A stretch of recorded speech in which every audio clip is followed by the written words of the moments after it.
Okay. There's Ron. Okay, we got Vicky even present. Okay, we're going to call this meeting of the Planning and Zoning to order. Wednesday, April 5th. Can I have a roll call, please? Commissioner Rigsby? Just say aye. Aye. Commissioner Ball? Aye. Chairman Briley? Aye. Here. Whatever. Commissioner Byers? Here. Commissioner Williams? Here. Commissioner Michelina? Unmute, Ron. I know you're mad at me.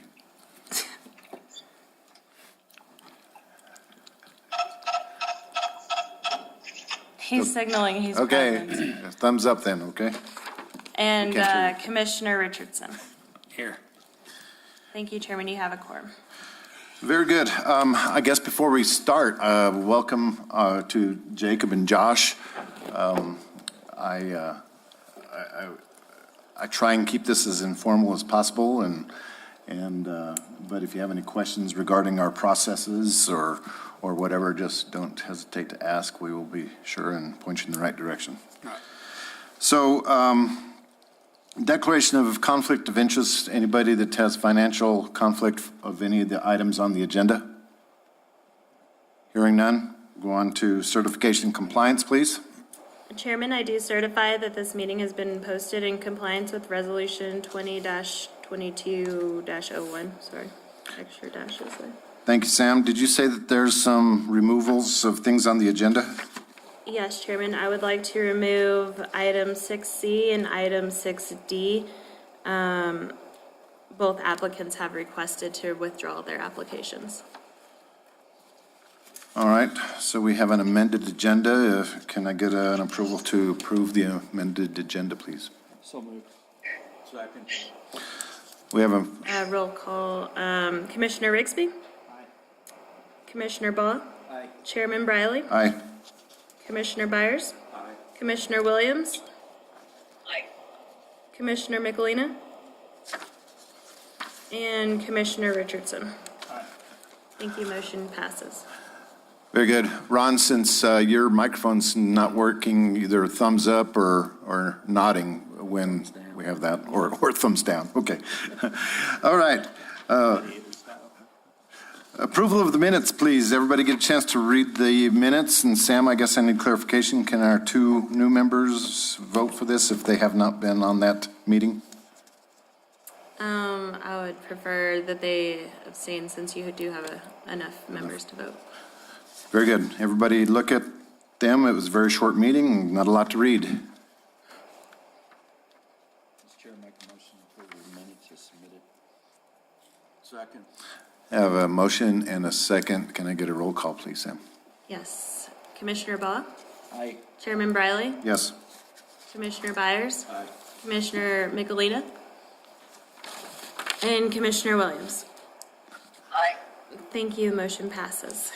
Thanks, Ron. Your thumbs are working good. Public input. This is a place where anybody from the public can speak on any item that is not on the agenda. Do I have any public input?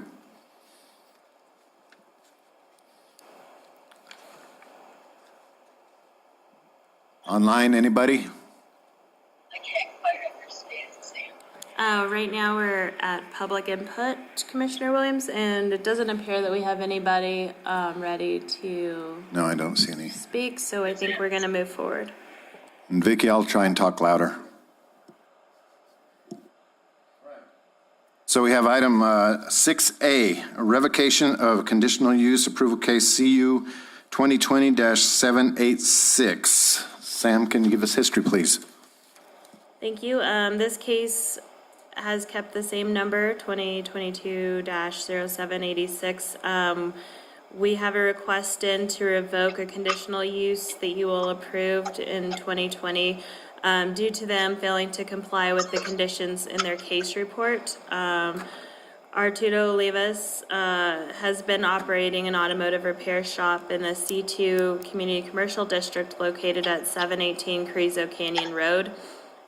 We have seen an excessive amount of vehicles that have impacted egress onto Carrizo Canyon Road, as well as work being done outside of the shop, which is an environmental issue. I do notice that the applicant is on Zoom, and with us, we also have code enforcement here, so Bobby, if you want to come up to the table.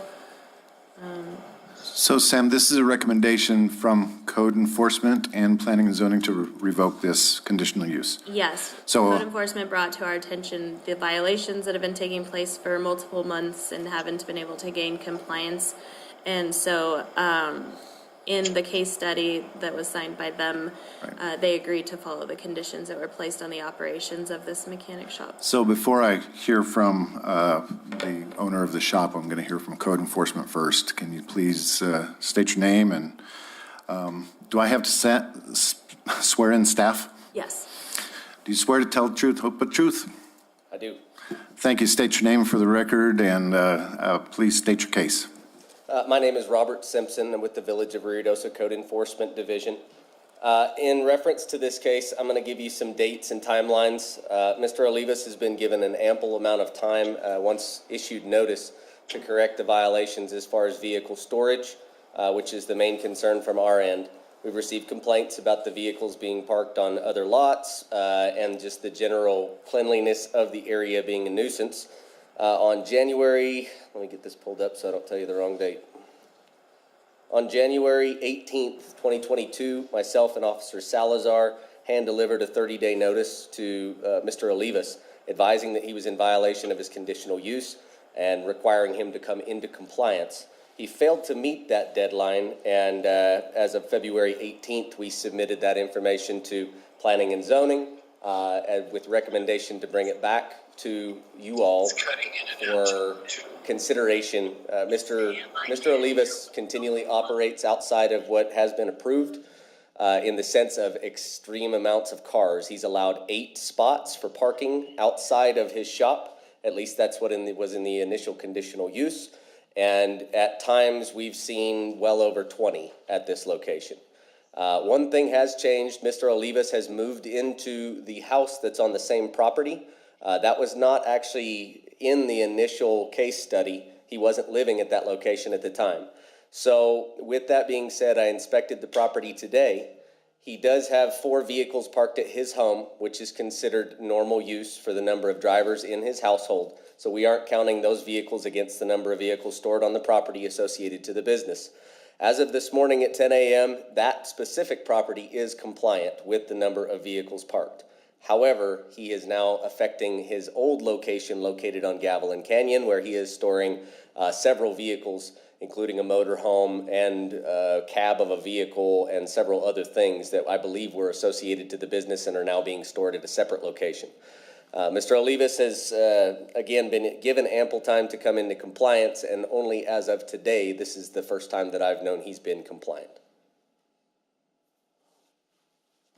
Sam, do you have anything to add to that? Okay. Mr. Olivas, I need to swear you in. Do you swear to tell the truth, nothing but the truth?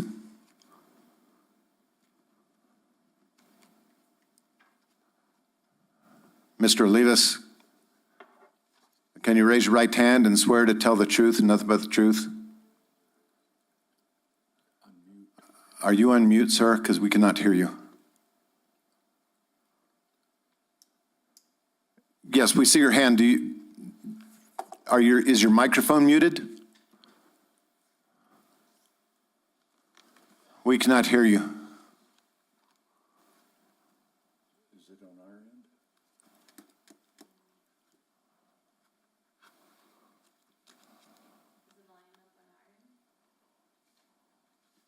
It might be on our end because they can hear him in the Zoom Oh, they can? based off the.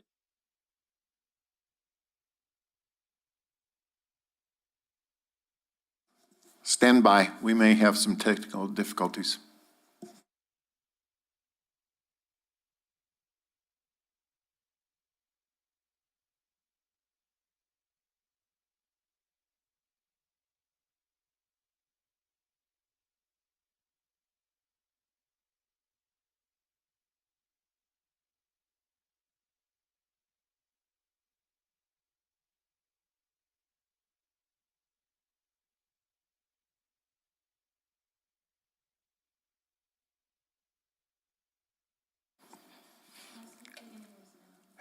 Mr. Levis, can you hear us now, and can you be talking so we can see if we can hear you? Okay, not yet, but other people on the chat are saying they hear you, so we're checking to see what the problem is.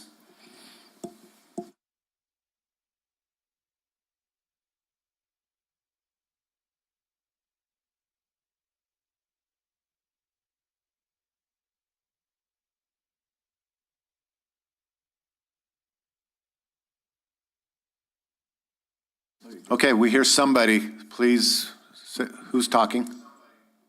Oh, it's me.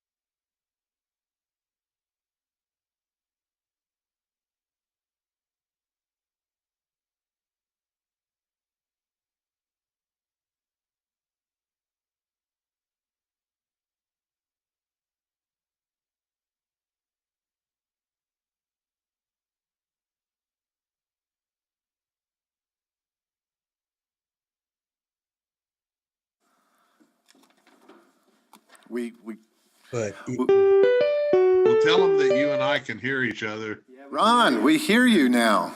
Oh, there you go. All right, so maybe we got our issues solved. Mr. Olivas, can you hear us Yes. now? Yes. All right, we can hear you too. So raise your right hand and swear to tell the truth, please. I know I Yes, saw I you do. do it several times, but you need to at least say it. Yes. Okay. Mr. Olivas, can you explain, I guess, respond to the code enforcements and why the 30 days wasn't taken care of, and just Okay. state your case. Okay. It's I'm accepting responsibility for having a hard time I'm scrapping everything. Okay. And the junkyards that I've tried to obtain to get these vehicles scrapped are not as responsible as I'd like them to be. So I've used my trailer and been taking one at a time. It's taking a lot. Now, the reason why they've been at the front of my other old shop, which, mind you, has nothing to do with this shop, is hoping that Johnny, will come and pick them up, but he hasn't. So I'm taking them one by one to the scrap, losing money, which I really don't care at this time. To maintain that there doesn't happen again at this shop, I'm by appointment only. My customers will come at an appointment only if they leave their car here. I'm charging them $25 a day, and nobody's accepting that. So they're keeping their car at their house until it's time for them to bring their vehicle. The other shop over there, my old shop, will be emptied completely, just as quickly as I can get it done. I don't know if Robert went by over there. He's been by this shop today a couple of times, I think. If he's been by the other shop, he's probably seen that the cars are not in front of that one either as of today. I'm only one person, and it's getting done. It's not as easy as it may seem because the cars don't have air in the tires or whatever. I'm getting it done. It will be done. And I mean, that's pretty much all I can say. It's done. I'm in compliance. There's no vehicles in front of my shop. That's another thing. If you think about it, if there's one vehicle in front of my shop and somebody else should drive up, am I to run one of them off? It's kind of ridiculous if you think about it, that one vehicle in front of my shop at any given time is not really, it's not practical. But here nor there, I'll do with what I've got, I guess. I'm in compliance is the bottom line. And I'll stay in compliance because that's how I feed my family. I guess that's pretty much all I have to say at this time. Thanks, sir. Don't mute yourself yet. We don't want to lose you. So, Commissioners, is there any questions that you have for code enforcement, Sam or Mr. Olivas? I have one. In the previously approved site plan, there are 12, by the looks of it, spaces. Is this an accurate site plan that we've been provided? I see 8, but then there's also the number 12 on the side of the building. And The number 12 indicates to the left side of that, it indicates where certain things are, and they're numbered through 12. I understand that can be confusing, but there is a total of 8 parking spots specifically for that layout that was approved. And all parking spots would either be on the side, left-hand front for the handicap parking, or in the back, correct? There should be no vehicles in the front of the shop? Let me double check here.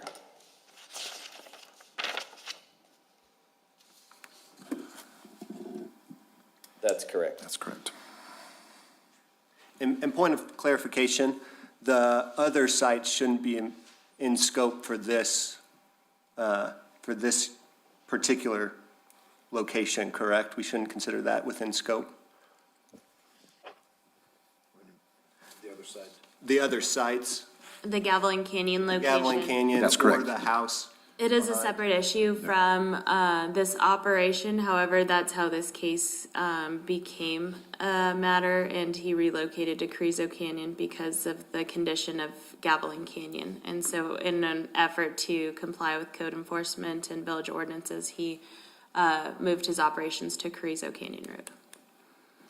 The reason that it's mentioned is because this conditional use is affecting another property in the village. So I say that we've given him a conditional use to operate within a certain standard, and his business is now affecting other properties. Thank you. Commissioner Baugh? Mr. Chair, Officer Simpson, is this a reoccurring situation that you're having here? As Samantha mentioned, the initial issue we had with Mr. Olivas's business when it was located on Gavilan Canyon was an excessive amount of vehicles at the location.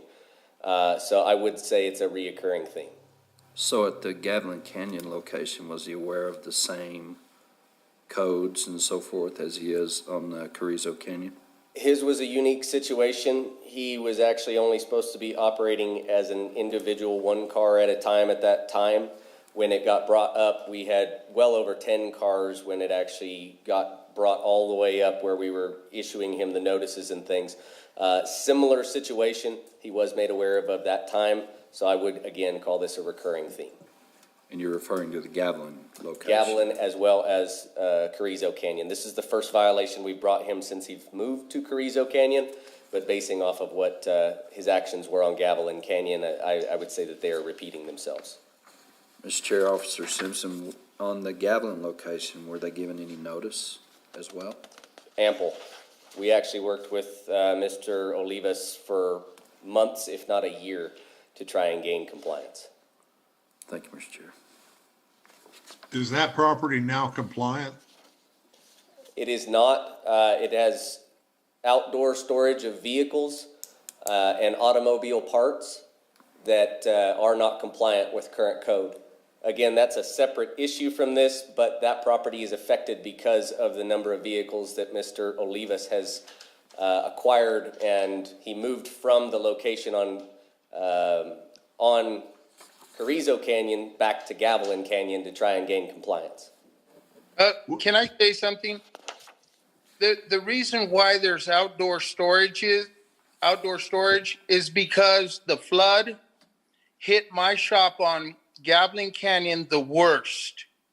And they had to get a backhoe in there to dig out vehicles and car parts out of the mud and push it out into the front because it clogged up the river.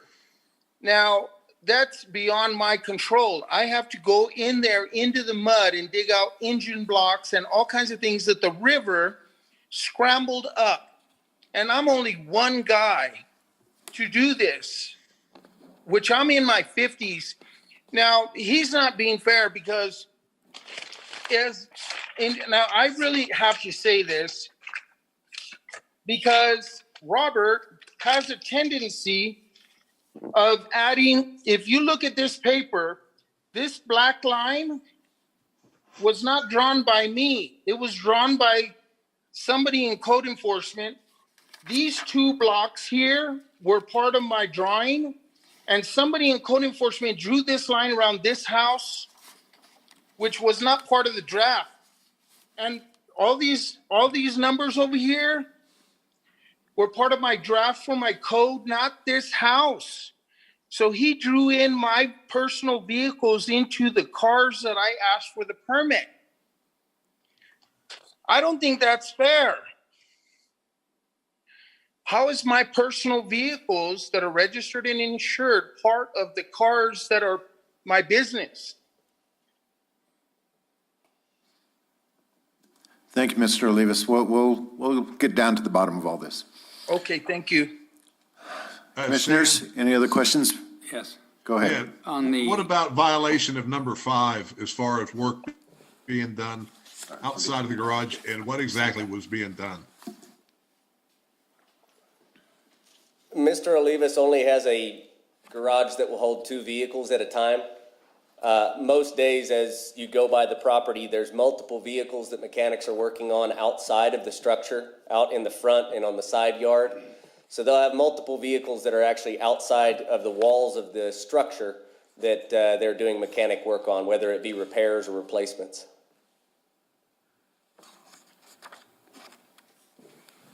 Is that all you had, Ron? Yeah. Yes, sir. So on your visit today, did you witness any more of that today? I did not. As I've stated, today is the first time that I've seen Mr. Olivas's location on Carrizo Canyon compliant with this specific conditional use. How many times was he in violation of being working outside, do you know? More than one? This was the first time we've issued a notice of violation. That's because it got to an extent that was, in our opinion, much far beyond what the conditional use allowed. Right. But I would say the majority of the time he's been on Carrizo Canyon, he's been in violation just with the number of cars. As far as the EPA side of it all, he's been the same amount of time? Okay, thank you. Just a point of clarification, I actually had no part in the sketch. I'm not sure where Mr. Olivas get that information, but my handwriting is not on that. I didn't touch it. Thank you. Any more questions from commissioners? If not, I'm going to open the public hearing. Is there anybody that wishes to speak for or against this revocation that's either here in the audience or online?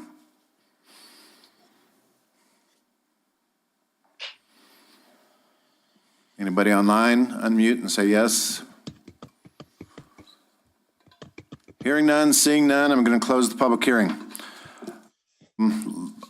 So commissioners, I'm going to abstain on this item because I have driven by here about every day for the last, since it was, I live right up the street. And so I'm going to abstain in this discussion because I have seen it and I've complained about it, and I am no longer going to talk about this. So, Ron, you get your gavel out and you can handle the rest of this item. Well, I mean, we have 2 facets here. One is the parking. The other, which may even be a more egregious, is the working outside on the cars. I mean, because how are they being safe as far as if they're doing oil changes or anything else?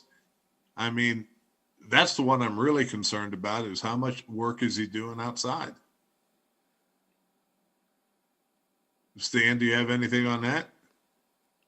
No, Chairman, Commissioners, if I may, due to him coming into compliance today, I would recommend that we do a periodic review, say like every 90 days of the property to make sure he's remaining in compliant, but can still be operational in order to have his job and run his business. But again, it's up to you all. Point of clarification, can we make that approval of conditional use dependent on him cleaning the other property, even though they're two separate properties? Yes, you all have the ability to place all of those conditions, that he complies with past conditions or any new ones you'd like to put. I think we was talking about the one on Gavilan Gavilan Canyon. Canyon. Yeah. I think that he can get that property clean as well.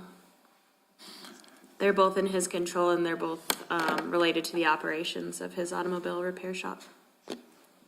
So I do want to mention, even though I'm abstaining, I can still discuss. Conditional use is exactly that. And if the commission wants to put additional conditions or take away some of the conditions, that is all within your purview. That's all I had to say. They'll need to be a part of your motion. Mr. Chair. Address Ron. Mr. Chair, can I speak to Mr. yes. Olivas, please? Mr. Olivas, you still online? Yes, sir. Do you understand the conversation that we're having currently of a conditional use? Absolutely. Okay. Thank you, Chair.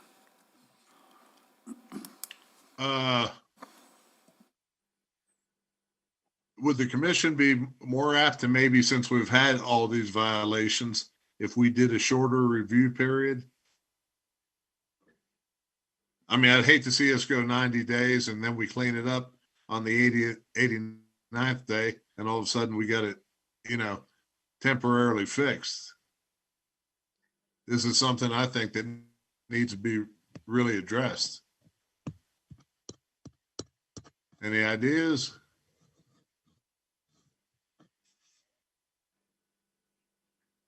Bart? Are you talking to me? Oh, no, I'm talking to the commission. I'm thinking more of a staggered, as far as like every 30 days for the next 90 days. And if that's good, then every 90 days for the next, for the duration of a year. I think that's a good idea.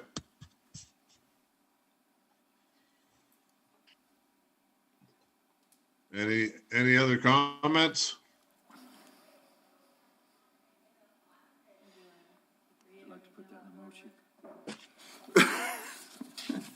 Absolutely. No outdoor work would be totally null and void in this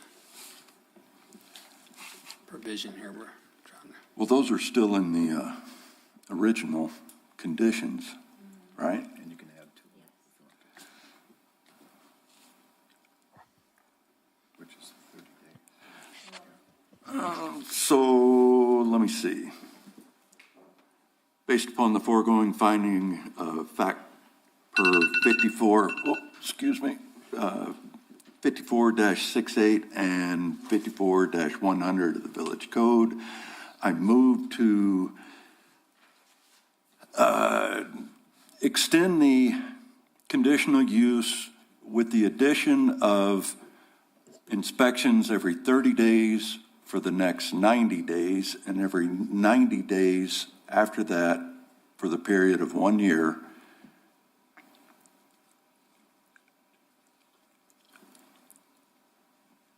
Is In the it, case CU 2020-0786.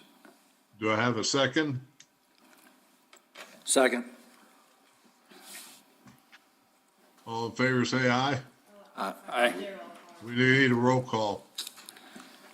Commissioner Rigsby? Aye. Commissioner Baugh? Aye. Commissioner Byers? Aye? Commissioner Williams? Vicky, are you still on my phone? We'll come back to her. Commissioner Michelina Aye. and Commissioner Richardson. Aye. Motion passes with Chairman Briley abstaining. Thank you. Making sure note of that. Very good. Item number 2. Sorry, I was. Thank you. Mr. Olivas, you are given the permission to go back to work with every 30 days you're going to be reviewed on this conditional use. So what do I have to do to change the vehicles from 1 to maybe 3 in front of my shop? Because it's going to be next to impossible for me to run a business like that. You're in compliance today, aren't you? I'm in compliance today, but Just stay in compliance. So I just there's only 1 vehicle. I mean, I can't change that from 1 to 3 cars in front so I could talk to 1 person without running off the second person. I don't think anybody's trying to, Sabotage my business. I mean, if you just think about it for a second, I'm talking to 1 person, somebody else drives up behind him, I got to run somebody off. I understand what you're saying, but I don't think that's the issue. I'm not going to work on no vehicles outside. I got that. There's no problem with that. But I want to set up an appointment, Yes. just to have them fill out an invoice. I just want to be able to park them on the property long enough so they can fill out an invoice for a future date. I'm just paranoid to have 2 people on the property outside now. I just want to stay in compliance, and that's my priority. Let me ask the code enforcement what he thinks the definition of parking is. Okay. So there is a specific difference between parking and standing. Standing is where someone pulls up for a very short period of time, typically leaving the vehicle running. If you park a vehicle, no one is any longer in that vehicle and is temporary storage, so to speak. There is no one around it. It is truly parked. So if you have someone pull up to do paperwork in front of your shop for a few minutes, that won't be reflected. However, my advice is to use the 8 spots that you have here designated for parking for their intended use for parking for your customers. And Mr. Olivas, I would like to invite you to apply to amend your site plan if conditions have changed on your property, if you have acquired more land to park additional vehicles, or have a fenced screened area that would be appropriate for the storage of these types of vehicles. So at that time, you're welcome to come meet with us to amend your site plan and bring that before the Planning Commission. But at this time, I do not see any change in the amount of land or screening of these vehicles. Yes, ma'am. Thank you. Very good. Thank you, everybody. So we're going to go on to B, variance approval request, case PV 2022-23. Sam? Thank you, Chairman. Just for a matter of record, Commissioner Williams has dropped off from the meeting. So if we can note her at 2:34, leaving. Moving on to case 22-23, Brian Lewis is requesting approval to encroach 13 feet into the required 20-foot corner side yard setbacks as designated by the M1 Low Density Mobile Home District to construct a 13 by 25-foot addition onto his current home located at 339 Brady Canyon, Lot 13, Block 22 of the Ponderosa Heights subdivision. The applicant is in attendance on Zoom. So if you'd like to go ahead and... Is the applicant unmuted? Yes, I am. My wife's here as well. Very good. State your case, but I guess I need to swear you in before you do. You swear to tell the truth, nothing but truth. I do. And identify yourself and go ahead and state your case. Sure. My name is Brian Lewis. My wife, Leticia, is with me as well. We recently bought, I guess it was almost 2 years ago now, bought the property at 339 Brady Canyon, and we have since gotten pregnant. So we're about to welcome, actually next Monday is when we're scheduled for inducing. We are trying to add 2 bedrooms to our trailer, and that is, the property is laid out, is not quite level. Going towards the road, going towards Maple is actually an easier way to achieve this goal. It doesn't require quite the land renovation that we would be looking at if we went down the property. So, and the way that everything is situated, where our trailer is at the corner of Brady and Maple, there's really not any type of dangers that would be presented by extending into that right of way. Although, ordinarily I would understand that would be an issue, but the line of sight that we're talking about encroaching on will not affect traffic at all. Towards the back of the property. So on the opposite side of where your drawing is, I guess that would be the south side, it's steeper, is that what you're saying? Yes, sir. There's an immediate drop off of a couple of feet that would require some extra land work and then some extra building material as well. Very good. Before we get to public hearing, is there any commissioners that wish to comment or ask questions?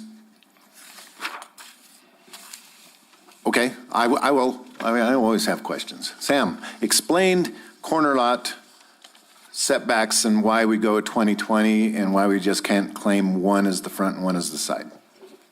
We have these setbacks in order to allow for traffic to be able to see around them, and so we have them a little bit further in as opposed to regular lots in the M1 district. This particular one, though, after a site visit, the right-of-way is extremely large here, so we don't see that it would be an issue blocking any visual from traffic at that intersection. And Brady Canyon is more of the primary road versus Maple? That's you consider? Yes. Okay.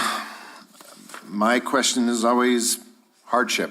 Variances are granted based on hardship. Mr. Lewis, can you state what your hardship is on this case? The hardship simply is time more than anything because, again, we are due on Monday and our family is expanding. So to be able to do this in a more timely and efficient manner and have it ready for my growing family, which is, as I said, it's pretty immediate. So on the other side where you do have more room would take more dirt work and earthwork in order to come up to an elevation, correct? Correct. And frankly, some extra savings that we do not have at this point in time. Thank you. Commissioners, any questions? Hearing none, I'm going to open the public hearing. Is there anybody that wishes to speak for or against this case? Online, in person? Chairman, I'd just like a point for clarification. Go ahead. Our staff recommendation is based on the lot being very steep, and so wouldn't allow for the addition without some extensive work being done. Myself and my staff didn't consider time or money as a factor. Understand. Okay, hearing no public comment, I'm going to close the public hearing. Commissioners, questions, answers, motion, what's your pleasure? Have you had any correspondence from any of the other? We have not. Okay.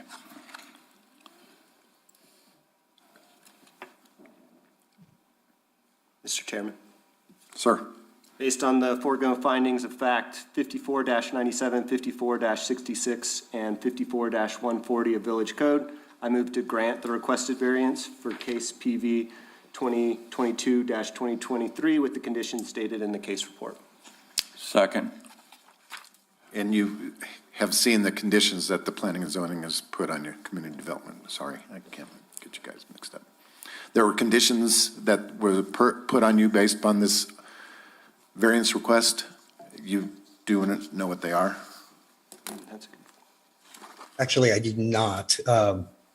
They're on the last page of the case report you were emailed last week. Oh, then yes, ma'am, I do. Okay, there you go. Yeah, we're not putting them on you, she is. Gotcha. Yes, ma'am. Wow. All right, we have a motion and a second. Can I get a roll call vote, please? Commissioner Rigsby? Aye. Commissioner Ball, Aye. Chairman Briley, Yes. Commissioner Byers, Aye. Commissioner Michelina, Aye. and Commissioner Richardson. Aye. Motion passes. You have your variance. Good luck with the baby. Thank you very much. Thank you so much. You bet. All right, C and D are off the agenda, so E, variance approval, case PV 022-52. Sam, you want to give a report? Thank you. With us today, we have Terry Kroll requesting approval to encroach 16.89 feet into the required 20-foot front yard setbacks in an R1 single-family residential district to construct a 20 by 20 carport at 110 Niblick Court, Lot 8, Block 13 of the Golf Course Estate subdivision in Ruidoso. So, we do have the applicant in person. Would you like to come up to the table, push the microphone, raise your right hand? Swear to tell the truth, nothing but the truth? Yes. Okay. Sam, the button. There you go. Got it. Thank you. Give us your what you want to do. All right, I purchased this property a little over 3 years ago for retirement, which I moved here permanently with my family in January. I retired. If you look at, I know on the site data here, it shows the cul-de-sac going up into the property there, okay? But if you look at the picture of the property, it doesn't do that. They never built out the cul-de-sac like it was supposed to be. So what I have, and in that picture there now, it shows gravel, but I completely paved that all the way to the cul-de-sac. It's completely been paved. And it's as far as, I don't know. I don't have any more. Okay, just relax. We're not that bad. So, they're saying speak for yourself. So I guess I am that bad. So, understand how roads are not necessarily built and right-of-way is not necessarily where the road is. So in the picture that has the black car there, how far behind that vehicle do you think the right-of-way is? Where, I'm assuming you had it surveyed when you bought it 3 years ago. Where would you assume that the right-of-way line is? When I bought it, because there was a previous survey, the gentleman that owned it, and I didn't, where I thought my property was where the street is. Right. And come to find out, when I got into wanting to put a carport back a year ago, I looked into it and I found out this information. So maybe I just didn't do my due diligence like I should have. And, but you still have, this is a cul-de-sac, so there's not a problem with traffic-wise goes and from I will say that, on what page here, if you look at I saw it here earlier, where it shows the area zoning map, where you see the cul-de-sac, and you see where my property is, next to it is the townhouses. Mm-hmm. All right, this carport that I was gonna put in, sir, these townhouses have garages that stick out. And my carport wouldn't stick out any further than those garages that are there. So I don't see, I know there's and the house, basically, that's the side of the house. They built the house to face the golf course in Sierra Blanca, basically. So I feel that it wouldn't be a nuisance to anybody for me having a carport there, because there's no, and if somebody needs to, if a fire truck or something needs to back up in there, at least they can back up into my driveway without running into the carport, because it does meet the 50 foot. that's there. But that'd be the only way they could back up, because they go in the ditch, as you can see on both sides there. Sir. So I'm assuming, again, look at the green phone riser right there on the right of the picture. There's a curve that goes there. That would be more or less the curvature of the right-of-way. So your carport's going to extend 20 feet out, and it's only going to be 3 foot off of that imaginary line that I'm imagining. Yes, sir. So it sticks out to about the shadow, into the shadow, Yes, sir. if you're looking at this picture. Just a bit here. Yeah, I'd probably, a little bit from that car, it's gonna come, maybe another, maybe foot and a half or so from where that car is parked there, I think, somewhere in there. So you've got, you've got over Yeah, 20, they got a from where the car there, carport yeah. ends, you've got way over 20 feet to the street. Yeah, I see that. Yeah. Very good. Okay. Any commissioners have any other questions? Hearing none, I'm going to open it up for public hearing. Is there anybody who wishes to speak for or against this case? Anybody online? Unmute. Don't hear any. Nobody in the audience is raising their hands, so I'm going to close the public hearing. Commissioners, what are your questions? What are your actions? Any word from anyone in the neighborhood? Oh, yeah, okay. You have any problem? You gonna borrow the carport? Wait a minute. If you're going to talk, I'm going to have to swear you in. Very good. So, do I hear a motion? Something like that. I'm good with that.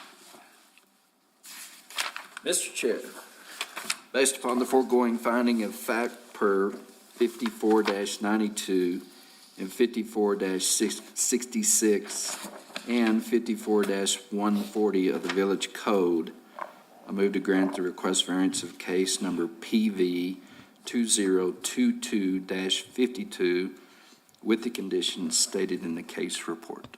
I second. We have a motion and a second. Can I get a roll call vote, please? Commissioner Rigsby? Aye. Commissioner Ball? Aye. Chairman Briley? No. Commissioner Byers? Aye. Commissioner Richardson? Aye. And Commissioner Michelina? Aye. Thank And you. I voted no because no show of hardship, and that's why we grant variances, so. That's why staff made the recommendation per the code, but Exactly. that's what we have y'all for. Thank you. All right, so now we get into the long part of the meetings. Thank you. You got your carport ready. Thank you. Signature. Does anybody want to take a vote before we get into all the ordinances? I mean, take a break? A vote. Oh, put them all into one motion and. We adjourn? This Hold is on. for your case report, so you don't have to come back. It's just to sign. Yes, the 5th. Didn't say that.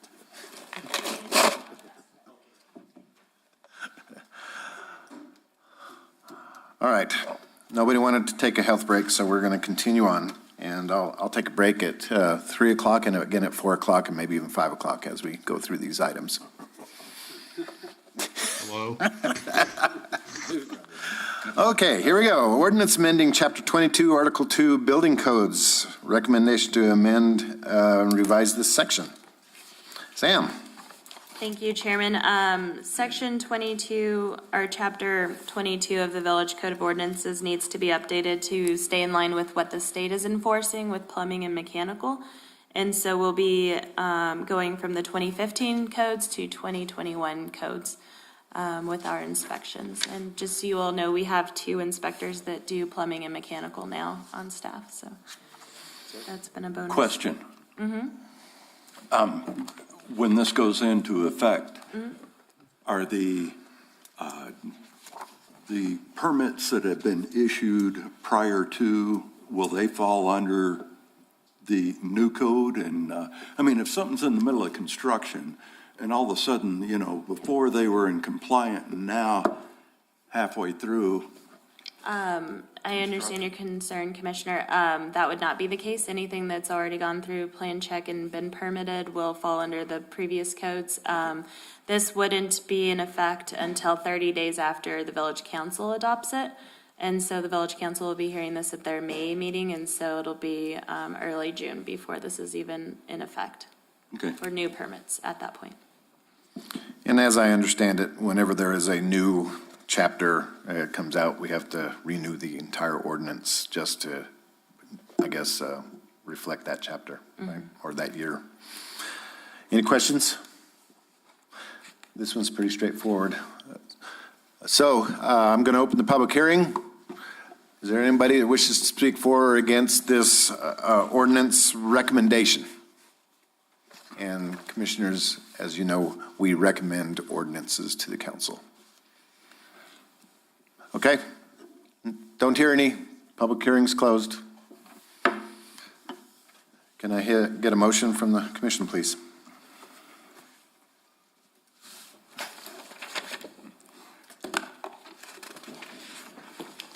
And again, make the motion to recommend.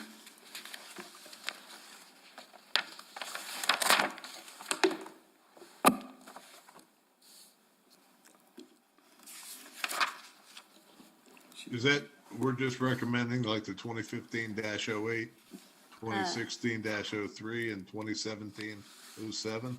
If it could just say ordinance amendments to Chapter 22, Article 2, Building Codes, recommending to the Village Council for Right, adoption. just read the title and put the word recommend in. Let me go back here.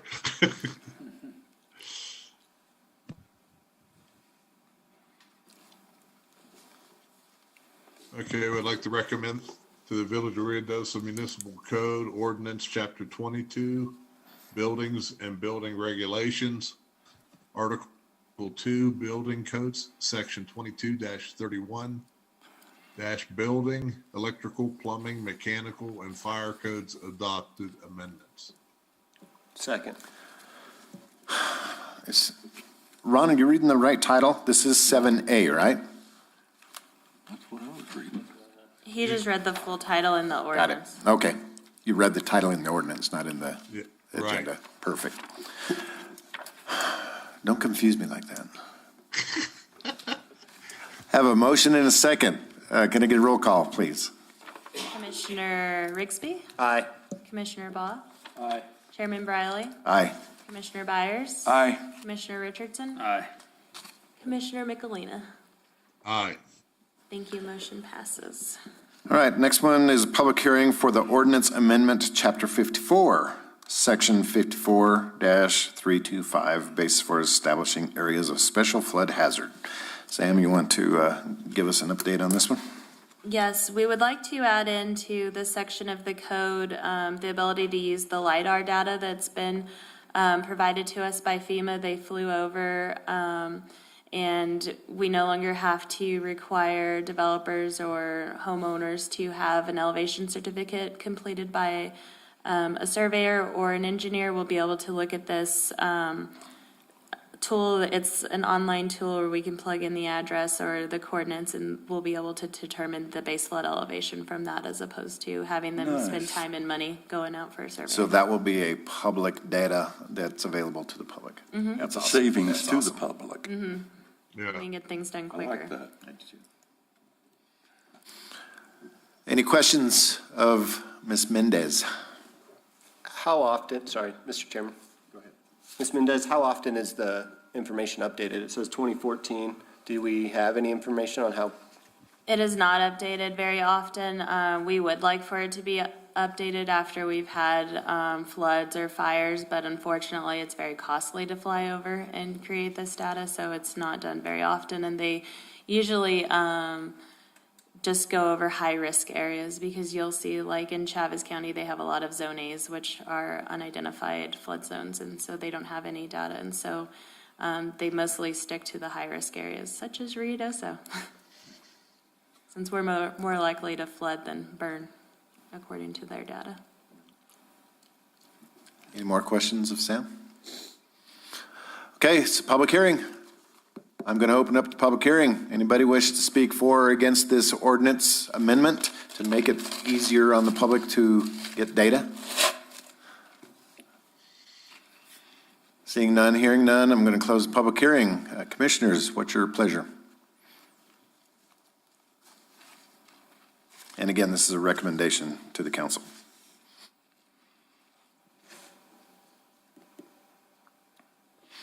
Mr. Chairman?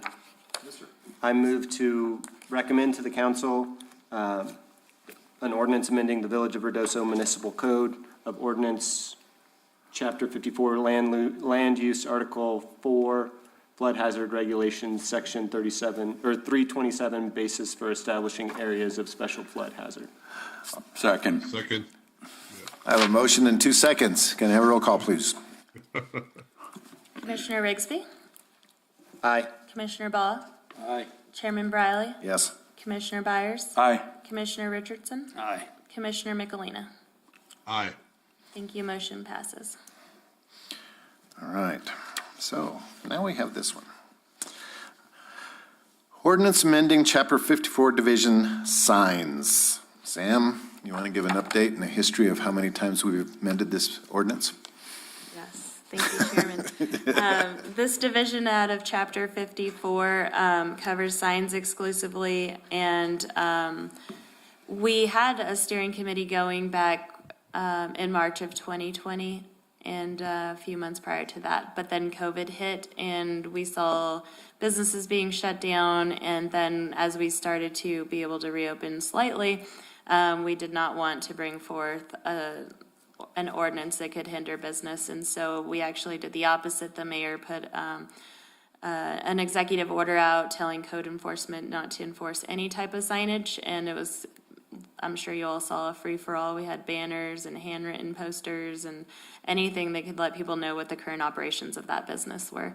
So now that businesses are fully reopened and tourism is kind of kicked off for our community, we feel that it's time to bring forth this updated sign ordinance that talks about different, more creative signage than what we have seen in the past. And the steering committee all felt that this ordinance would be a good fit for our unique community. Commissioners, questions? I've only gone through about 3 or 4 of these rewrites of sign codes. So I'll have a question then. So section 54-126C, the new section that says about the DOT, about placement in the right-of-way.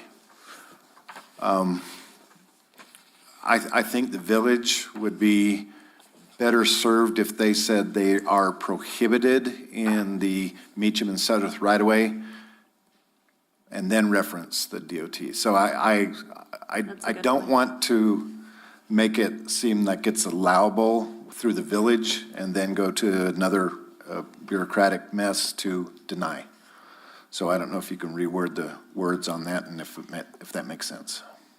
So prohibited in the Meacham and Sudworth right-of-way per NMDOT, and Right. then state that section of their code. And then, yeah. Right now, again, That makes sense. I mean, sometimes we kind of just pass it back and that's not right. the current direction from our cabinet secretary, I'm sorry, I work for the DOT guys. So our cabinet secretary has given direction, because it's getting close to campaign season, that if there's any signs in the right of way, that our maintenance crews are allowed to go pick them up. Okay. And so I just wanted, signs in the right of way are a sticky topic with DOT. So I just wanted to make it prohibited on the DOT right of ways. And then, but you can come see us and beg forgiveness. I'll make that change. There's a lot of new definitions in here, Sam. Mm-hmm. So is there anything that, I guess, you want emphasis to where we understand the larger changes or what's going to happen? No, we're just trying to provide clarification and clear direction to code enforcement, so when they're out there doing their jobs, there isn't a lot of gray area for them. Okay. And there is, God, the pages aren't marked. But banner signs and the tennis courts. So we are still allowing not-for-profit banners, signs, et cetera, on the tennis court, correct?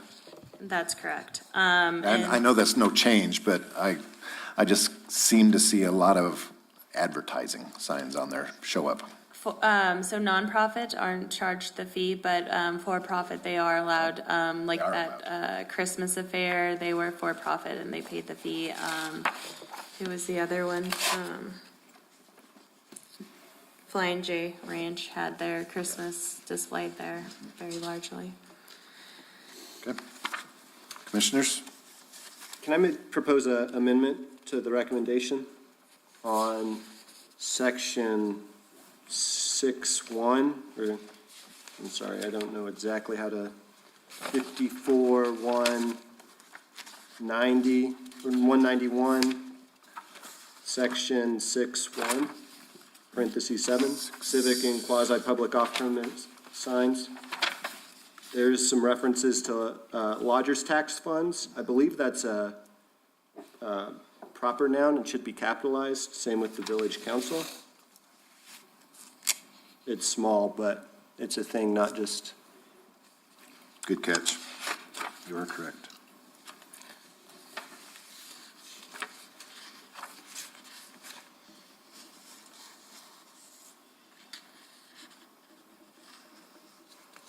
Thank you. We'll get that changed throughout, just in Thank you. case it's other places.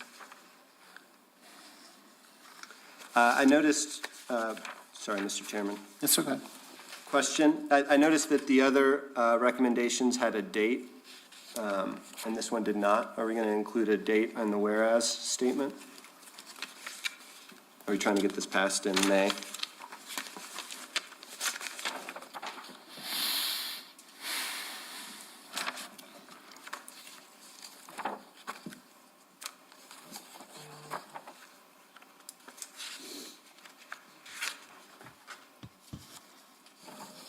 Oh, I see what you're saying.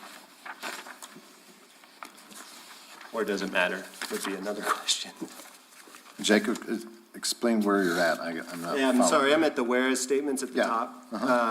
I was noticing on the other recommendations, specifically the one that we amended on the plumbing building codes. Right. There was a date for when we were going to put this in front of the village council. And I was wanting to include the date at which, May 10th, their next meeting, that we would want to put this in front of them. Oh, I see what you're Language talking in about. the, yeah, we can get that added in definitely. There's a whereas on that. It Yeah. says May 10th. Okay.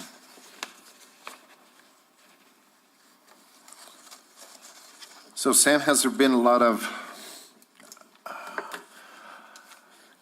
I know usually sign codes are changed by customers.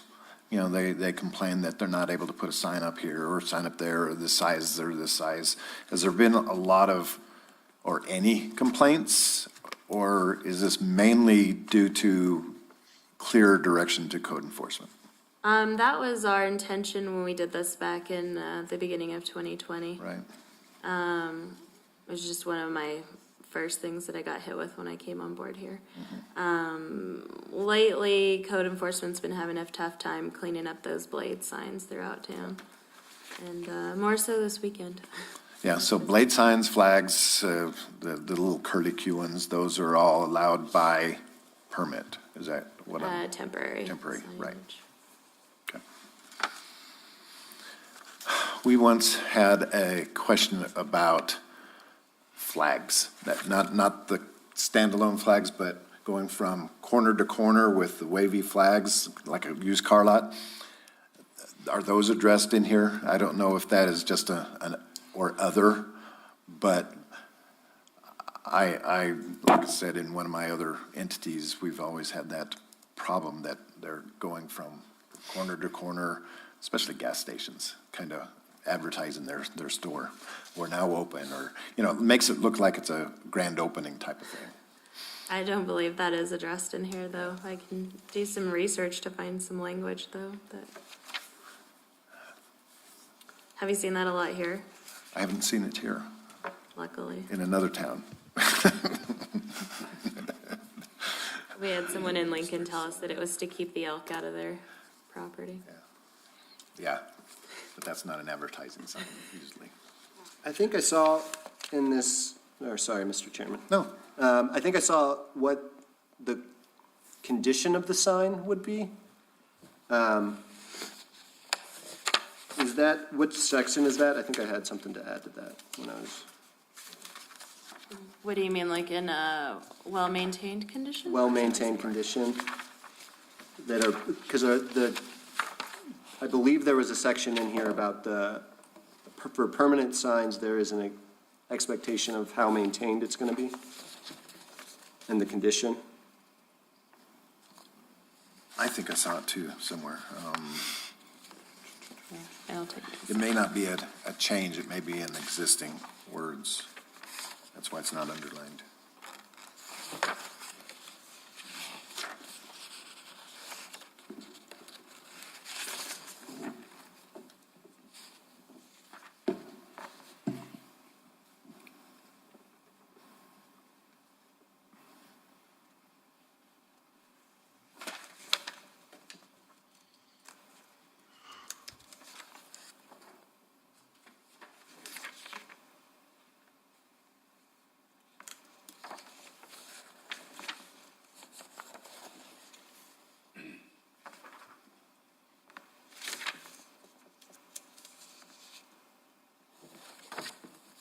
That'd be section 54-183. It says, shall be maintained on the premises where the sign is displayed.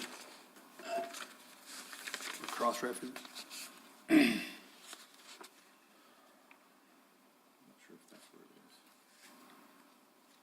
Says for permanent, temporary banners. Yeah.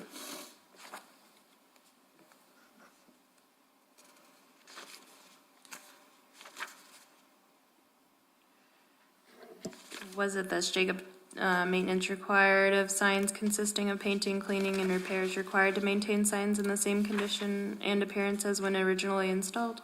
Right. Did you want to add to it? What section was that, sorry? 54-190, letter C.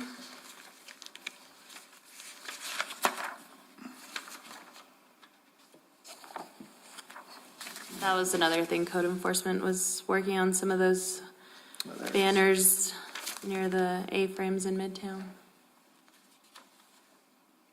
Right, yep.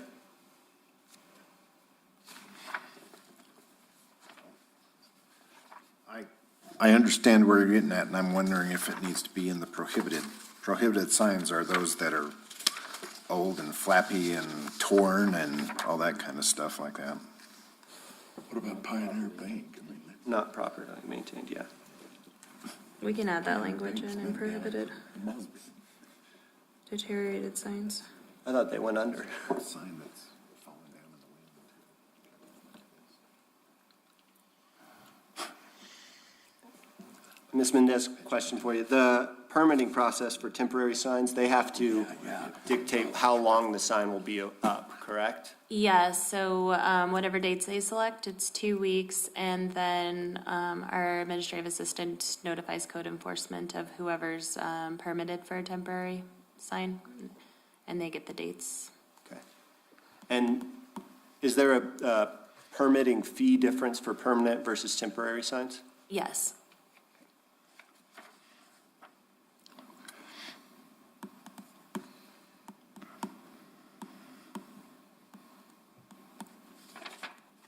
So I think he has a good point, and is that language strong enough for the old dilapidated, blowing in the wind type of banners and signs? There's also a sign down at Apache Motel that's been down for quite a while because of the wind and laying in the dirt. yeah, laying almost next to the Tasty Freeze, yeah. Well, another case in point is the old Holiday Bowl sign. It's been painted out, and it's just brown, but it's still standing there for the past, 50 years. It's eclectic.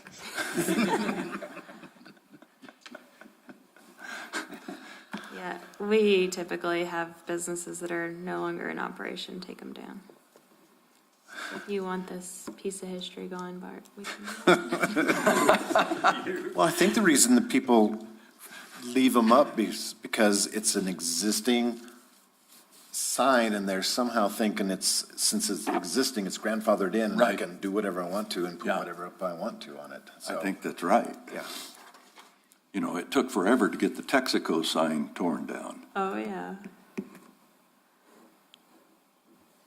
So make your suggestions, all, whatever you guys want to do.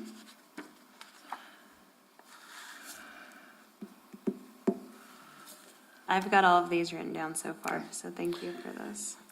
And I know our next item is talking about fees, and I noticed on 54-195, we've put in there for a violation fee for second and third.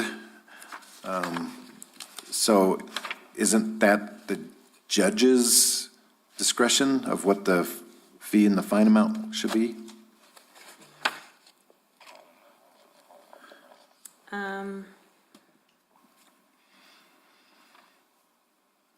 These are significantly less than what our normal fees are for violating the ordinances. So we could just strike this and then just send them back to the section of the village code that talks about fees and fines. I just don't like seeing fees set in an ordinance because they do change, and the resolution, I think, is a better way to go for fees and fines, and especially when it's a judge, I guess, a judge action. They don't like you to say how much to fine them.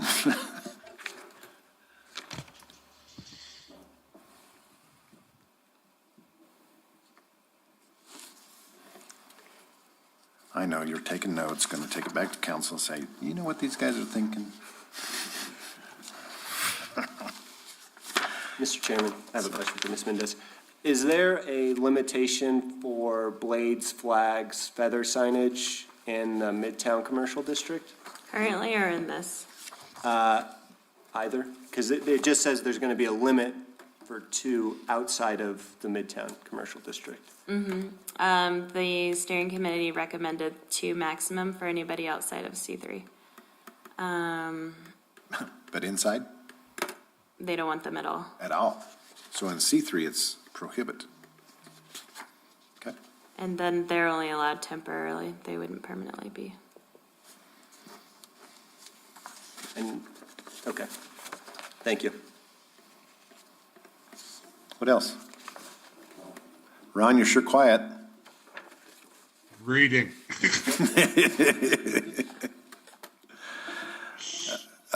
Sam, we have not had public hearing yet, right? Or have we? I don't think we have, not for this one. Not on this one. Well, why don't we go ahead and say we've had a public hearing, and then we'll come back and discuss in more that wants to. So I'm going to open it up for a public hearing. Does anybody wish to speak on behalf of this new sign ordinance? Anybody wish to speak against the new sign ordinance? The revisions to the sign ordinance. Oh, I remember council days that they flooded the council room talking about signs. It's fun. Okay, hearing none. Public hearing's closed. Commissioners, what's your thoughts? What's your questions? What's your motions? I had a question on 54-192 on illumination. Should we put some sort of like wattage that can be used on lighting of this, or maybe concurrent with dark sky ordinances, or? That's a good I one. don't know if we just need something in there that would prevent somebody from just, putting the second sun up there. I think we can cite the dark sky ordinance, and then in there, I think it talks about lumens, and Bobby has a tool to measure those, so we'll just, use that. Okay, The electrical inspectors are supposed to catch that upon installation and permitting, so hopefully we'll, catch it there prior to, but, like the school, I know that was an ongoing nuisance and probably still is, but that wasn't caught by the state electrical inspector. But Bobby's worked hard to address it, so. okay. So on illumination, they're allowed to have 24 hours illumination? So long as they're not so bright. And again, talking about how bright. Bobby goes and stands in the center of the road and measures with his tool. Okay. I hate talking about history, but we had an ordinance that allowed illumination, but it had to dim down to a certain illumination after 10 o'clock or something like that. Because you assume it's darker at 10 than it is at 2 p.m. and it don't need as much brightness to light up the sign. Just a thought. I think that'd be a good addition to it.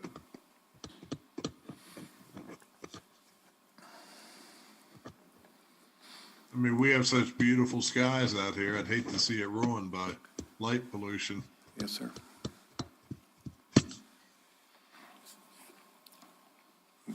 Anything else? Anybody want to make a motion to recommend this to council? I recommend Sam stress our comments to council, or are you going to try and put those into words and put them into the Yes. final draft? I'm going to work them into the draft and change those out prior to the public hearing in May. Okay, so our motion will be to recommend based upon our comments. Yes. Okay, very Please include all of those. Okay. Don't be shy. Somebody make a motion.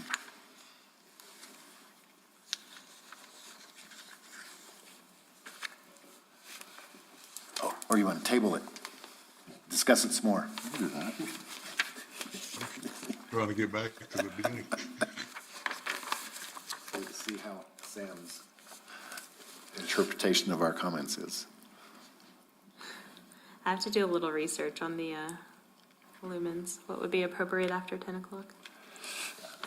Other than that, I've got the rest of them, I think. A lot of that might be in the dark skies ordinance. Yeah, I was thinking that. I'll check out the state statute and see what they have, and Okay, be a good bet. I'd like to see all the signs lowered. Oh, yeah, indeed. Yeah, everybody competes on the level field that way. It looks so much nicer. So Bart brought something up. Is there a height requirement or a height maximum that they can go up? I thought I saw it in there. Is it in there? Okay, I missed that part. Okay. Hearing no motion. 20 feet. 20 feet is the max. Seeing, I think it ought to be about. Oh, but I'm under hunting and fishing right now. It's quite a lengthy.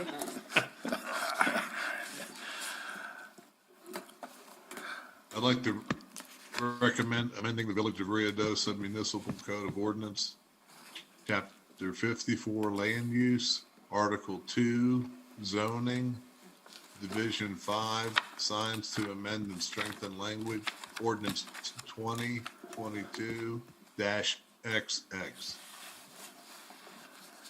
Have a motion. Can I get a second, please? I'll second.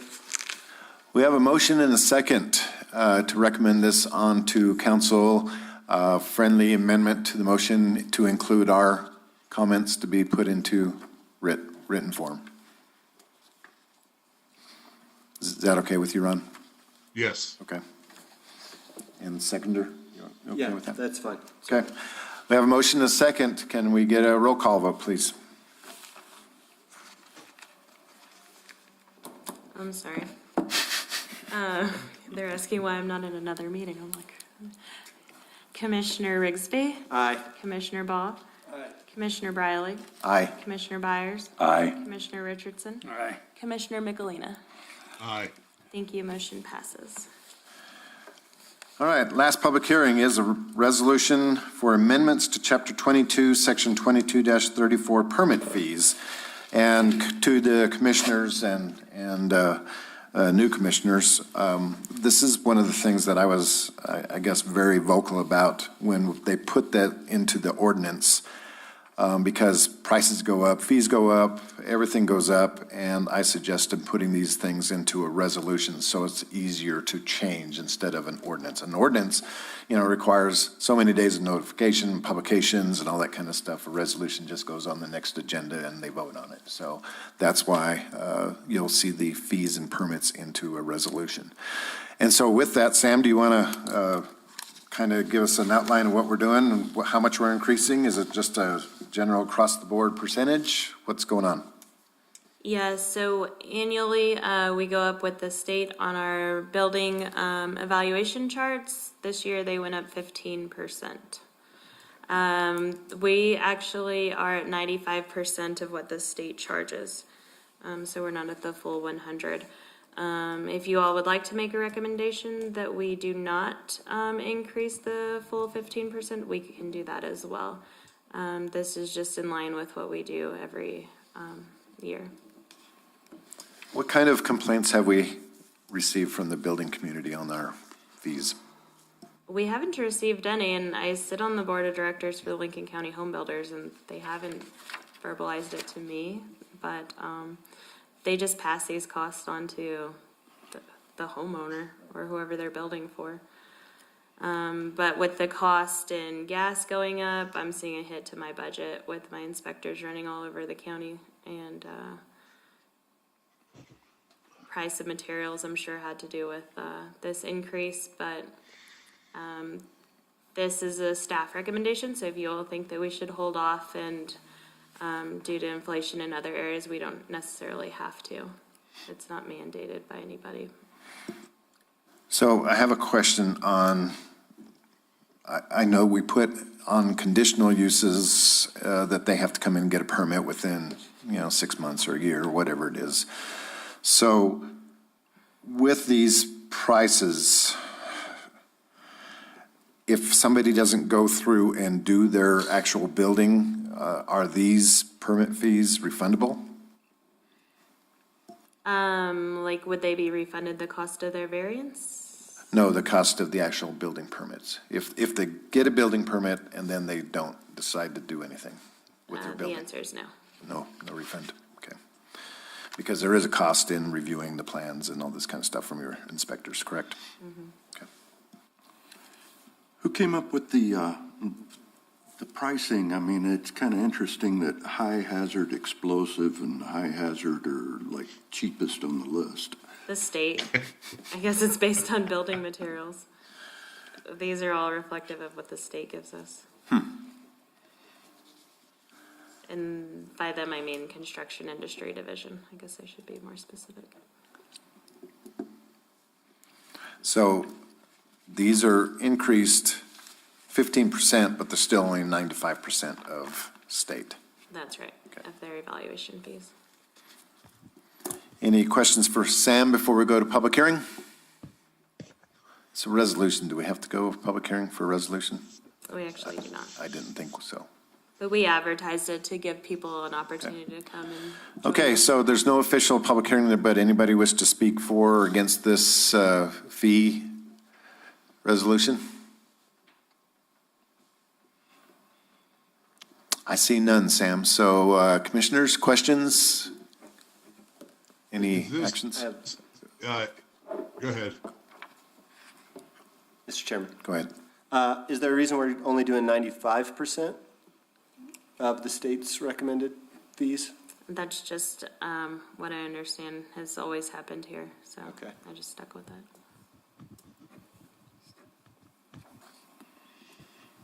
If you want to make a motion, you can change it.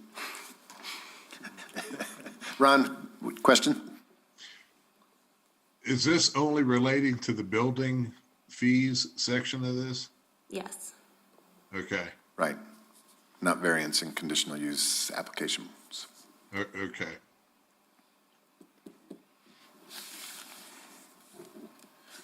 Commissioners? In motion? And again, this is a recommendation to the council.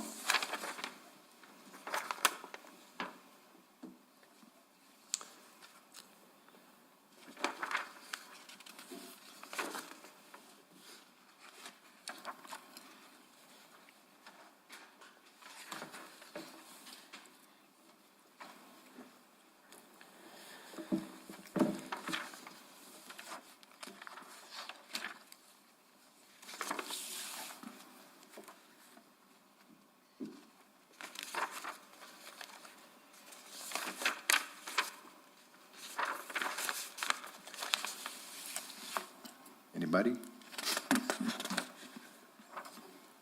Did everybody take a break that I didn't know about?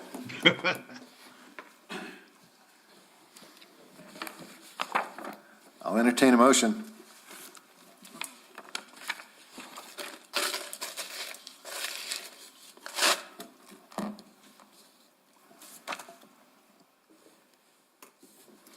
Sam, Yes. if nobody wants to make this motion, it's going to go to council anyway, right?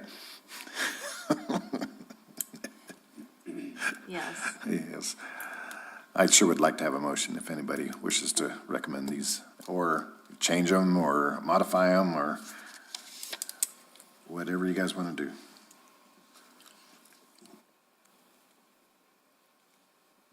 Let's see here. What's the ordinance section? This is just a resolution establishing fees for building evaluation charts. Okay. Point of clarification, are there other fees charged by the village that are a resolution rather than an ordinance? All of the fees are established by resolution.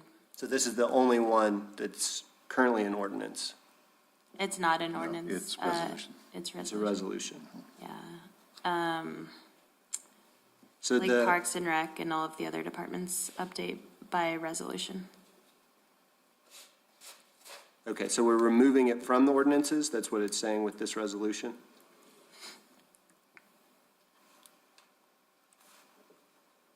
Sorry, the second line, whereas. Second whereas Yeah. is probably from an old resolution when it took it away from ordinances. Well, even in your first whereas.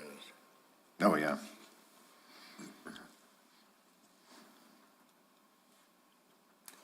Where is it? So just to clarify, we don't expect to have that second whereas in there, because it's already been passed as a, Oh, yeah, Res- yeah, that's resolution. already been established. We should delete that out. Yeah. I move to remove that.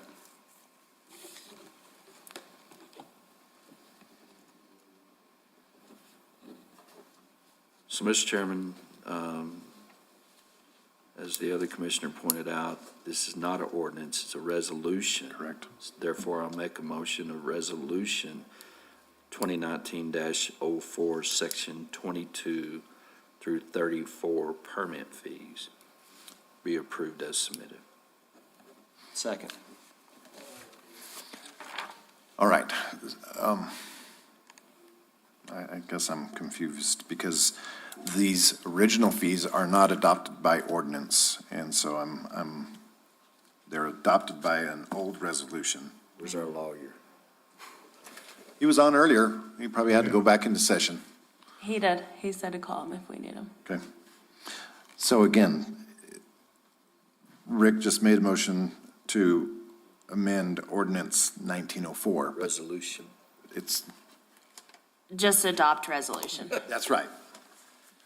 Yeah, because, yeah, I understand. Was that the proper motion?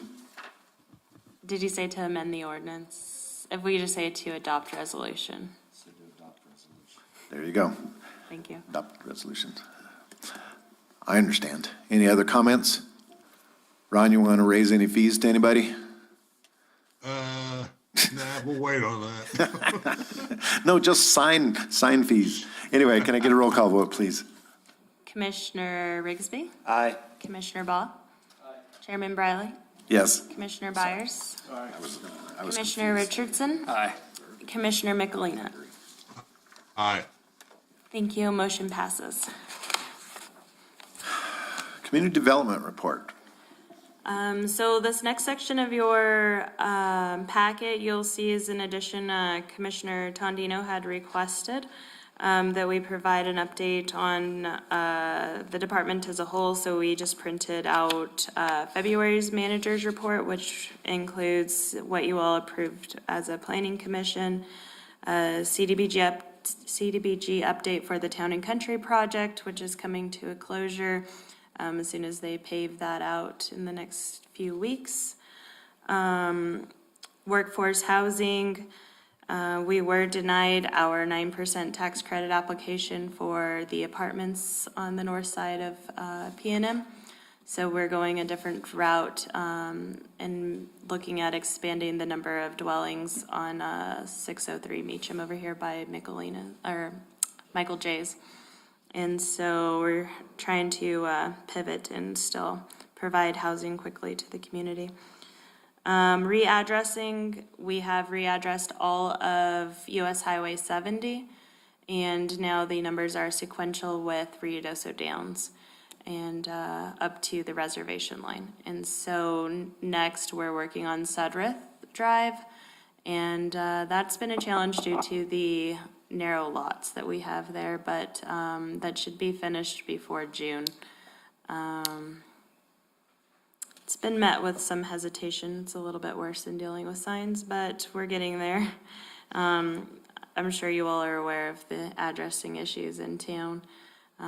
We've got evens on both sides of the road. We have phonetically common names like Cliff Court and Cliff Drive, and it's all throughout town. And so we've got cardinal directions used as street names, and so we're going to be cleaning up that. And as we move towards consolidated dispatch, it's important that we have road names that are different than our surrounding communities when the dispatchers are paging out emergency responders. So we'll be changing our road names because it'll be a lot quicker than trying to convince the county or Ruidoso Downs to change theirs. So we're just trying to take the lead role and get this addressing corrected as quickly as possible. But also we need to get it done correctly this first time. When I worked down at the county building 2 doors over, I think we had 3 addresses in the 7 years I was there. And so it was a huge expense having to order letterhead and envelopes. And so we don't want to put that burden on our business owners and residential properties as well. As we move toward short-term rentals, we have 1,000 that are registered with us. You can see in there, how many non-compliant properties are you working on? I'm sure there's several hundred. Yeah, I'd say about at least 200. So A lot of those are from properties that have, the previous owner hasn't removed their advertising, so the new owners don't even know that it's listed as a Airbnb. But that market's still holding strong. We're seeing a lot of lodgers tax dollars come in. What were we at last month? With the lodgers tax report, is there an occupancy number? How often those short-term rentals are full? Per year, per home? Per home or just in aggregate, right? If there's 1,000 short-term rentals, that's often? 300,000 potential nights of rentals. What percent of 300,000 is available or occupied, if that question makes sense? No, we just track registered or not registered, and then we track their lodgers tax dollars monthly. Okay, So they're required to submit a monthly report by the 25th, gotcha. They being the short-term rental owners. or property manager. Gotcha. Did you want that total? Mm-hmm. $170,787.98.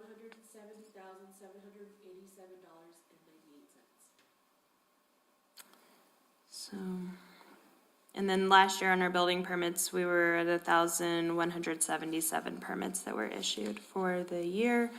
We were looking at the new construction evaluations that were added, and we were just over $17 million in improvements for our permitting district.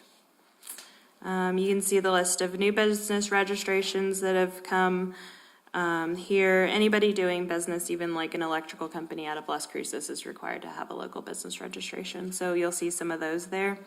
We are up to 12 cannabis dispensaries in Ruidoso and growing. Yeah. Over the weekend, we didn't have any issues. We had one that was operating that was given a state cannabis license to dispense, but they didn't have a local business registration. But luckily, we were within business hours, so we were able to go help them get a speedy business registration so they could operate for the weekend. But There's not a lot of parking, and it seems like things back up a little bit. So is there different parking requirements going to be on these businesses in the future? I think that's something that we're gonna have to enforce a little stricter. Do you remember when we approved Ultra Health? They had to demonstrate they had enough parking for their business. But at that time, they were classified as a pharmacy, and now they're retail, so it's kind of changing things, the way that they're permitted. Okay. I would suspect it would level out after this opening. Yeah. I thought it was interesting, there's a pot shop next to High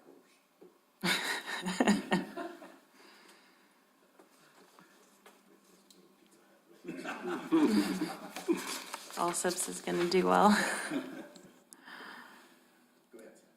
And so that's the end of my department report. If y'all have any questions, I'd be happy to answer them.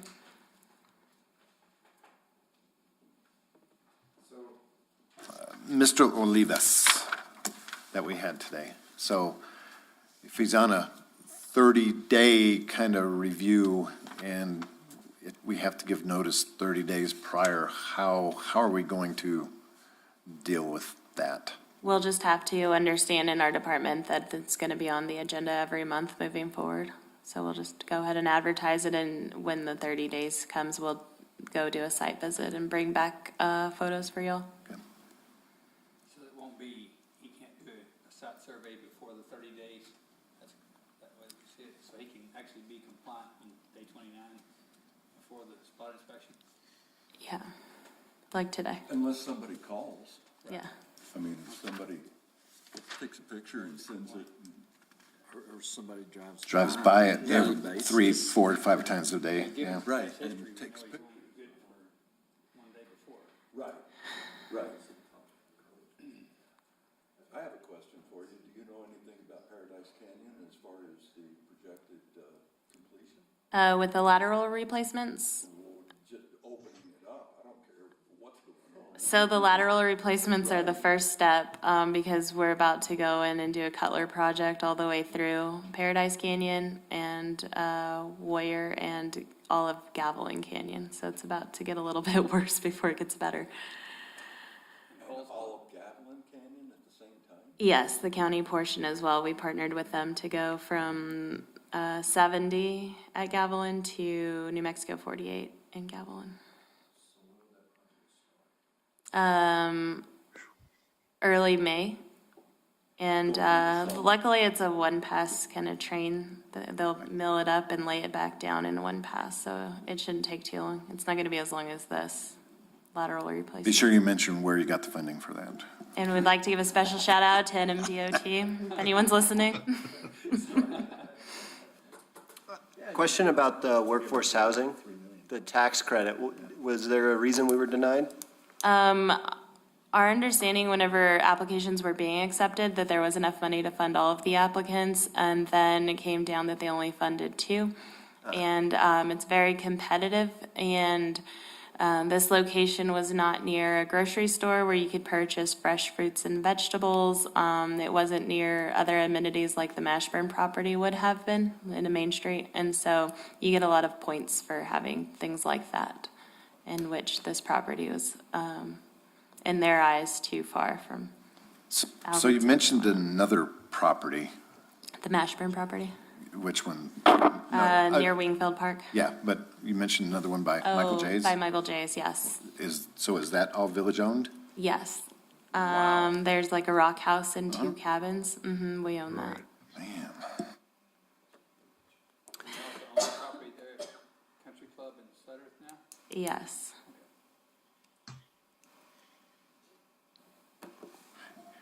Commissioners, any other comments, reports you want to? I think that's the item. Sam, you were done? I am, yes. Commissioners' comments? Would, to get the occupancy numbers, would I have to go to the lodger's tax? Because they're the ones that are communicating with the short-term rental owners to get their tax collections, and they're just self-reporting, right? No, the lodger's tax is a board such as you all. Christy in my department, she works every day with Muni Revs and tracks them and sends the letters to the property owners or managers. And I don't know if we have that type of software that could track how many, I guess like heads and beds are in each unit. Or even just throughout the month. nights occupied, I think would be. One way we could get to that is if we audited them. Our ordinance does give us the opportunity to have the finance director audit these properties. Yeah. I think that would be helpful for the report. I don't know if, I'm not making a motion, I'm just. Yeah, it would definitely be interesting to see. But outside of an audit, I don't know if we'd be able to get accurate numbers. We're just, because we couldn't even break it down by the price per night because they fluctuate. Like if there's a big concert coming to town or a big race at the track, they jack up their prices way high, yeah. Right. So it wouldn't really give us a clear depiction if we had one weekend or the full month. So I want to welcome Jacob and Josh, and I know you guys don't know much about us, and so I don't know much about you. Would you mind giving me a little bit of your, I guess on the commission, your background and experience and it's not a job interview, you already got the job. I just want You're not to. gonna grill us? Yeah, that's fair. Josh, do you wanna go? I have no experience, no, I business owner here in town, just, want anything interested in trying to do this part of the business. I have no past experience as far as governmental wise. Is your business C2, C3? I'm C2, I'm You're- Rusty Ball Speed Shop. Oh, really? I've been. Oh, I have two. I love your place. Yeah, I guess I've never seen you though. I usually don't clean up as well. We're going to have the witness protection program today. But, yeah, that's me. I just try to hold down the high end of town down there and stay quiet. We go there and buy souvenirs for all of our family. Oh, yes. Hats and shirts. Type of family. Well, welcome aboard. Yeah. Glad you're here. Thank you. Jacob? Thank you. Yeah, I was born and raised here in Redoso. I was gone for the last 12 years, I think it was. So my wife and I, we just moved back. I work remotely, have been for the last 4 years, so even before COVID. I work for a software company that's based out of Seattle and Provo, Utah. I have a background, a couple of rental properties, one property here in town, one in Idaho where we moved from. And so that's what made me interested in joining the commission. But yeah, born and raised here in Redoso, just coming back. Rigsby? Tom? Yeah, he's my dad. Got it. My sister's Kelly Johnson now, Rigsby. I don't know if she works a lot with the village, so. Well, again, in 92 to 2002, I was the deputy village manager and the village manager here. And that's how I know Tom pretty well. And so after that, I went to other communities as the city manager. And so I've got 24 years of city government with 17 of being managers, sections, and rewriting ordinances and resolutions all the time. And so we moved back to Ruidoso about 4 years ago, decided I wanted to get back involved in community and asked the mayor if he would appoint me, and here I am. I've been here for 3 years now. So something like that. So, but I am an engineer. You'll probably hear a lot of surveyors and people come in looking for site development plans and say, well, there's not an engineer here, and unfortunately I'm here, but I'm on this side. I can't help too much until my retirement days. So I'm an engineer with the highway department, and I'm the construction guy in charge of all the construction in this part of the state. So So when Gavilan Canyon gets backed up, we come to the engineer. Come to, they asked for the money, I gave it. And that's why I originally wasn't here, is we're having a meeting about the local government money today, and unfortunately, our district engineer was up here watching his son golf, so he couldn't make it, so we rescheduled till tomorrow. So I saw your applications, and I know what you in the county want to do, so I will try to abstain. Rick, you want to introduce yourself? Well, I'd like to welcome both of you guys. We had a little fun up here, not a lot. I haven't been here. I guess I'm next in line. This is the shortest tenure. Is that correct? So I moved to Ruidoso in 1991. The general manager out at the racetrack and casino for 17 years. Built Zia Park over in Hobbs in 2004. Managed it from here to there until 2007. Moved over there and went to work for Penn National Gaming. Left Penn National Gaming in Zia Park in December 2012.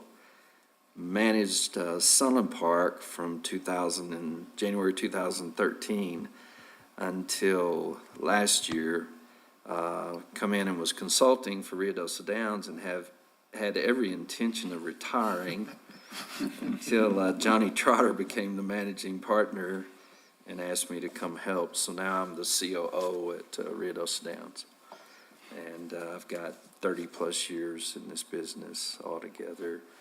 Glad to be back in Ruidoso. I don't know if anyone who's ever lived in El Paso, but if you've ever fought the traffic there, you get it. So glad to be back. We're glad you're back too. Thank you. Mark? Say hi. Hi, I'm Bart Byers. I moved here first time in '79.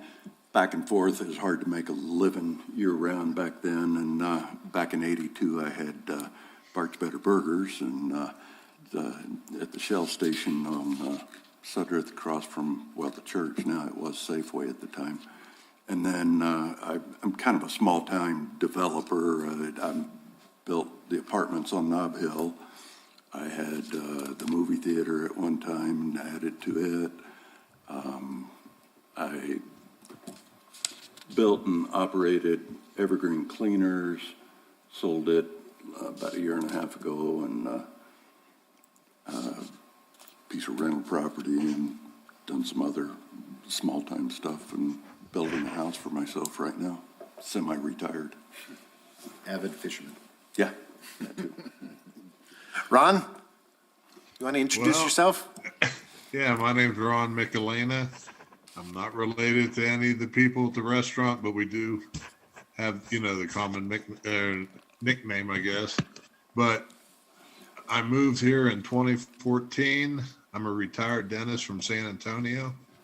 I actually spent about 4 or 5 years on planning and zoning in San Antonio, and Lynn asked me if I would contribute, and I thought it'd be a great thing to do. I love the city.